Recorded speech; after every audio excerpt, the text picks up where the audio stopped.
मिले। उन्होंने कुछ बात हमको बताई, अपनी पीड़ा, जो पीड़ा उनकी थी वही पीड़ा हमारी। पीड़ा क्या थी? उन्होंने कहा कि साहब हमारी बिरादरी को कोई जानता नहीं। हमने कहा कि उनको हमने एक लाइन का दोहा सुनाया कि तूने चाहा ही नहीं वरना हालात बदल सकते थे, तुम तो ठहरे झील की पानी की तरह, दरिया बनते तो बहुत दूर निकल सकते थे। उन्होंने कहा कि मतलब मैं नहीं समझा, हम क्या अब आगे हम समझाएंगे। पहला हमने उनसे पूछा बीमारी बताओ।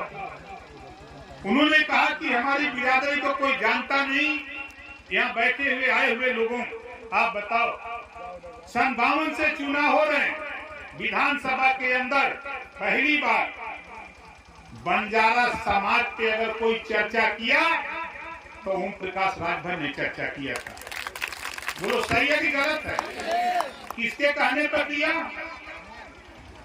चरण सिंह नायक जो हमारे पास गए थे उनकी वजह से। जब मैं बंजारा को लेके, बंजारा समाज की बात को लेके अखिलेश जी से बात किया तो कहें बंजारा क्या होता है।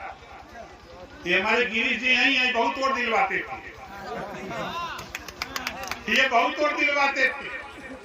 मैंने इनको फोन किया कि लो भैया अखिलेश जी तो जानते नहीं, अब बताओ वोट तो दिलवाते हो, क्यों दिलवाते हो? मत बोलिए। जिस चट्टी पर चाय पीने जाते हैं, चट्टी मीन्स बाजार, जिस चाय की दुकान पर चाय पीने जाते हो, आप वहां जाओ, अखबार टेबल पर रखा रहता है अक्सर चाय की दुकान पर, जाके झपट के अखबार उठाओ और चाय वाले से उस दिन ताव से कहो, अरे चाय वाले फिर चाय देता वो, ताकि यार नेता हो गया। अखबार उठा लिए, पढ़े हो, अखबार पढ़ो, नहीं पढ़े हैं तो अखबार के वो पढ़ना उनसे रहा तब तक इधर उधर, जब तक चाय न आ जाए। ये देखी थी सब्जी की कोनो समाचार एक निकलल हो, वह खोजत हो, तब तक चाय आ जाए, अखबार रख दा, चाय पिया। अब देखा होकर खेल, जिस बीमारी से आप दुखी हो, एक गांव में 5 नेता खाली बनाओ, अब चाय पी के सब्जी ले लो, सामान लेके घर चले आओ, कुर्ता पैजामा निकाल के कुर्सी पे टांग दो, जींस पैंट चढ़ा लो, घूमो, कोई दिक्कत नहीं।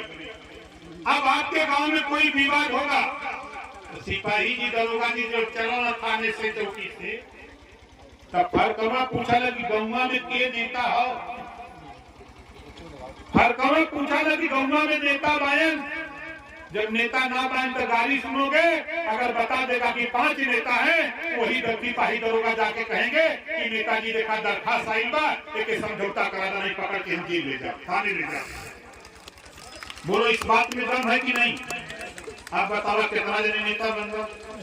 अभी आपने देखा संजय बंजारा ने कम से कम 25 मिनट भाषण दिया, हिम्मत कहीं मंच पे जेपी नड्डा जी आ जाए, अखिलेश जी आ जाए, मायावती जी आ जाए, सोनिया जी आ जाए, उनके मंच पर किसी नायक या बंजारा समाज को भाषण देने की औकात है? बोलो औकात है? नहीं है।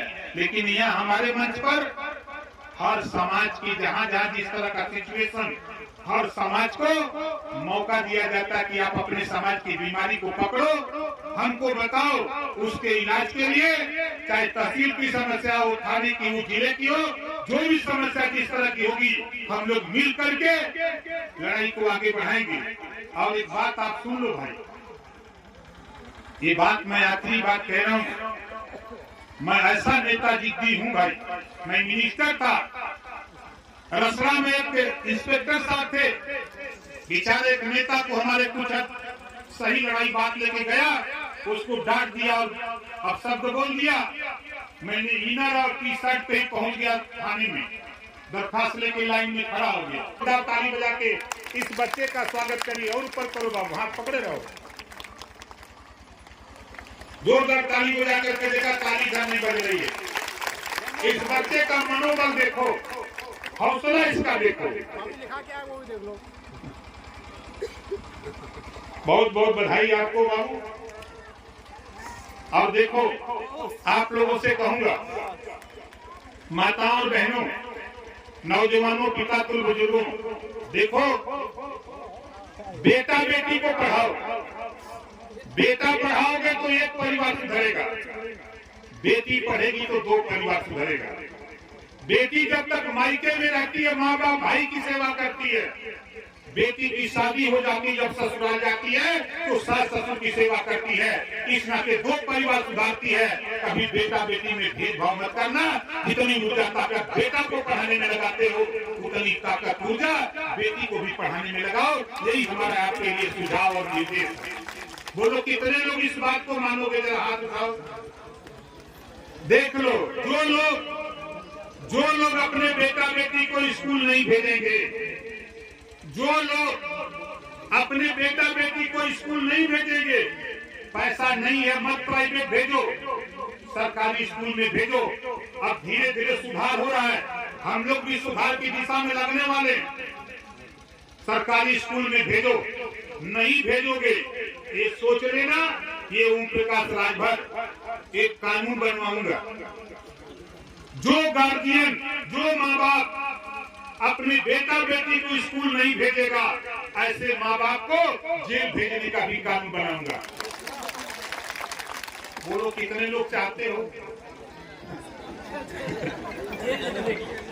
तो जेल जाना चाहते हो कि स्कूल भेजना चाहते हो?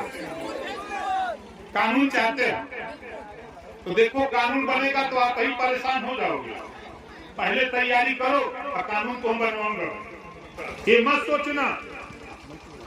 मत सोचना कि खाली ओम प्रकाश राजभर यहाँ अकेले बंजारा समाज को समझाने आया। आप देखो, यही हमारे प्रदेश अध्यक्ष प्रेमचंद कश्यप जी, जाने दो भाई, आगे जोरदार ताली बजा के इनका स्वागत करो। भाई हमारे मध्यांचल के प्रदेश अध्यक्ष भाई अमरमणि कश्यप जी, भाई हमारे प्रदेश के उपाध्यक्ष अजय यादव जी, आइए सामने। भाई हमारे प्रमोद कुमार नदीम अहमद नगर अध्यक्ष कानपुर, अक्षय कुमार जो सिकंदरा से आए हैं, परवेज अहमद जी जो कानपुर से आए हुए हैं। इस नाते साथियों आपसे कह रहा हूँ, कोई भी बात हो बेहिचक आप संजय नायक को बताओ, गिरीश को बताओ, हमारे तमाम साथियों को माध्यम से हमको बताओ। अगर तेरी समस्या का समाधान ये लोग नहीं करा पाते हैं तो ओम प्रकाश राजभर उस थाने तक भी पहुंचने की हैसियत हम लोगों के पास है। अरे चल के घेरा जाए जमी दिन में बोला, अगर घेरा बड़े चले खुद चलता कि नहीं चलता, धीरे धीरे हलचल पैदा करो। एक दिन हमार मन बा 50,000 जुटा, 50,000 लोग जुटा, और वही दिन मुख्यमंत्री के जब कार्यक्रम लगी तब पूरे देश में बंजारा समाज को दिखाने का काम कोई करेगा तो ओम प्रकाश राजभर इलेक्ट्रॉनिक मीडिया से पूरे देश में कराऊंगा। तो बोला, तुम लोग चलवा भी ना चलवा, के चली कार्यक्रम तय हुई तो पैसा के दी? बोला, अच्छा यहाँ दे आयल हो। बोला, पैसा हम दे रहे हैं। के अपन पैसा लगा के आयल, हाथ उठावा, अपन पैसा लगा के आयल नहीं। बहुत लोग फिरत हैं कि तो पैसा दे ले भाई, हमरे पहले है नहीं तो हम देव कहाँ से? समझे थे ना? उसकी तैयारी हम आपके कानपुर देहात, कानपुर शहर, अभी हमारे संजय गिरीश जी ने इंस्पेक्टर साहब के कहने पर कार्यक्रम एटा में लगवाया था।